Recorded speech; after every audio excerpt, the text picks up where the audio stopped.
Shoutout nga pala sa'yo, Makoy Baldo. Ito lang masasabi ko sa'yo, no? Yang mga inaalok mo sa akin, sayong-sayo na yan. Suluhin mo yan. Kahit milyon or bilyon pang kikitain yan, hindi mo ako matutukso sa ganyan.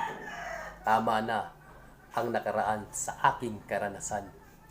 Makoy Baldo. Kung ako sa'yo, magbagong buhay ka.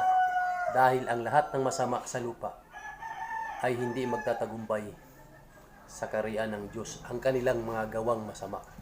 Kaya ikaw, Makoy Baldo, suluhin mo or kainin mo yung items na sinasabi mo dahil hindi mo ako matutuko sa ganyan. Magbagong buhay ka, Makoy Baldo, dahil hindi pa huli ang lahat. Alam mo ba kung anong pinakamasarap sa droga? Ay ang salita ng Diyos na nakasulat sa Biblia, Makoy Baldo. Yang utak mo na ganyan isipin mong mabuti, baka maayos pa yung utak mo kasi wala ka ng control eh. Baka ikaw ang kinukontrol sa drugs. Hindi ikaw ang nagkukontrol sa drugs. Mag-isip-isip kang mabuti Makoy Baldo.